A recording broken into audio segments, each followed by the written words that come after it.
Welcome back to Center Stage, everybody. We are here with Jim Abbott. Your second season with the Angels, Jim, you go 10-14, 4.34 ERA. And there's some talk at that time, maybe we should send him down to the minors for some seasoning. How much of your problems that year, and it wasn't a terrible year, came with the fact that you weren't hiding your pitches? I always read that about you because the ball's not in the glove and it's kind of out here. So how did they fix that? You know, I don't know how much of that was attributable to the fact that, you know, I wasn't hiding my pitches. If there was one way that things were a little more difficult for me than the normal two-handed pitcher was the fact that, you know, when I pitched, I had to hide the ball behind my glove. Right. And I couldn't hold it inside of the glove and disguise my pitches as well. You know, that became a concern. Are they tipping the pitches? Do they know what's coming? But I think we handled that pretty well. I didn't really set my grip until pretty late in my delivery, and I don't think that was the issue. I just think I was learning how to pitch in my second year. All right, now your third season was 91, and you begin and you lose your first 4 decisions, and your ERA is over 6.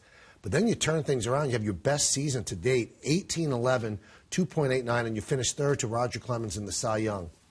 Do you feel like, okay, I get it now. Now I belong here? Yeah, one of the great periods of my life.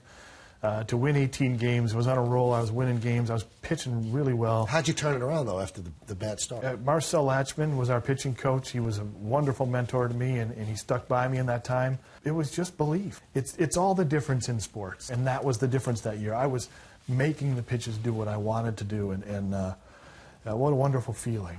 You know, that doesn't happen very much in somebody's life where you're on top of your game to the extent that you can do the things you really want to do. 18-11, as I mentioned, and 8 of them were considered tough losses. So, I mean, you could have had a season for the ages if you had any support. The Angels were on a great team.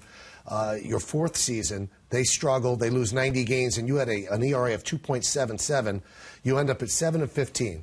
Now, you're a couple of years away from free agency, but the GM of the Angels at the time, Whitey Herzog, offers you a 4-year, $16 million contract, which is a really good contract at that time. You turn it down. Why? Well, this was a painful period in my life.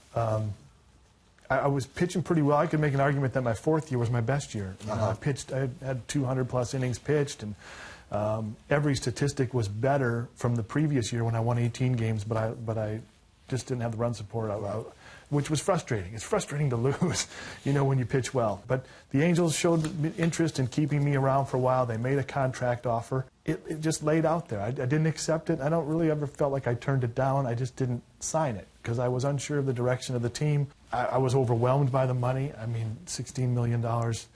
To this day, I can barely, you know, think about that much money. It's incredible.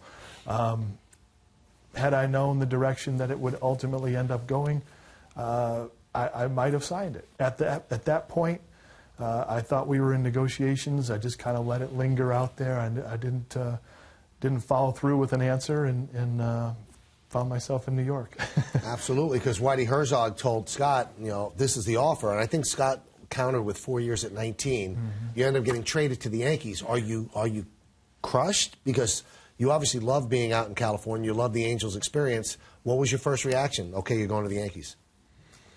I was. You know, that's a difficult thing. I was traded a couple times in my career, and my initial reaction, and I'm sure other players would feel to tell you the same, is you immediately look back. You look back at what just happened, and it was hard to get excited about your new opportunity when your whole world had just changed so suddenly. And the Yankees at that point were not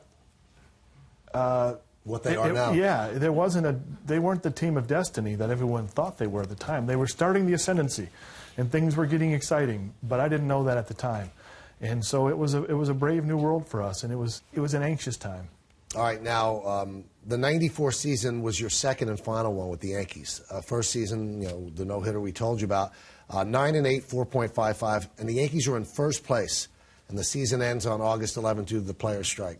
How tough was that? You were headed to the playoffs, and a lot of people felt that team could have been a World Series team. Yeah, that was devastating. I remember when the strike happened, we were in the Yankee locker room, and you know, we packed our bags, and nobody really thought it was going to be over. We were so good. Paul O'Neill was just on fire that year, and we had it was probably the best team that I played on in my major league career. And unfortunately for me, I would leave New York after that, and I would never have a chance to play in the playoffs. And that really stings. Now that year, your fastball velocity had gone down a bit. And I've always heard stories that guys that throw the cutter a lot, except for Mariano, it seems like, lose the velocity on their fastball because it takes a lot out of you. Do you think that was what was happening?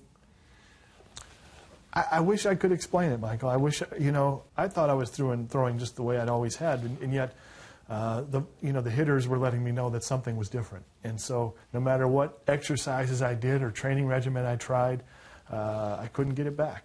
Well, the Yankee years were ending, but there was more baseball to come. In fact, it was going to be in the second city when we return at CenterStage.